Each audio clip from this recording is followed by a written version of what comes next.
Če bo Slovenija želela poleteti na krilih srebrne ekonomije, jo zagotovo čaka še veliko dela. Toda nekateri projekti so že pripravljeni. Nam lahko zaupate kaj več o njih? No, prav strogo vezano na naslov Srebrna ekonomija, Slovensko inovacijsko stičišče pripravlja projekt tako imenovane akademske vasi oziroma upokojenske skupnosti profesorjev in raziskovalcev.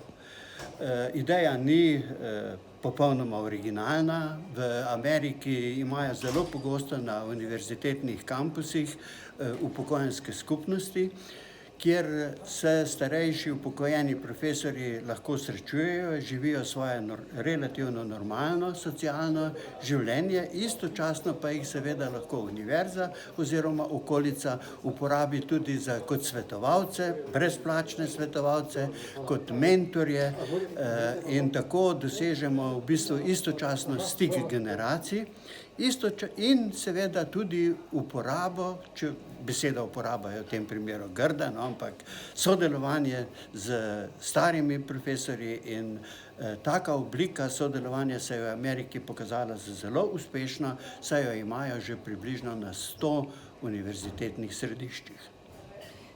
Morda povsem praktično vprašanje, kaj ocenjujete, koliko je pri nas zanimanja za to vrstno, recimo pod navednicami, aktivacijo starejših akademikov, znanstvenikov, skratka ljudi, ki lahko družbi prispevajo še ogromno. In naša družba to potrebuje, o tem ni dvoma. No, vse, kar ste povedali, je res. Družba to potrebuje, istočasno pa se je z,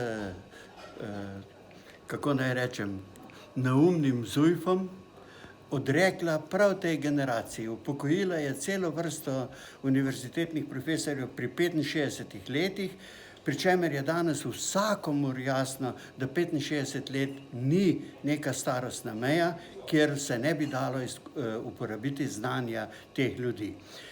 Zato mora Slovenija iz deklarativnih stališč, iz načelnega podpiranja preiti v praktične primere. In prav zaradi tega poskušamo narediti to akademsko upokojensko skupnost, ki bi bila neke vrste dokaz, da stari upokojeni profesorji, taki kot sem jaz, še lahko zelo koristno prispevamo k razvoju države.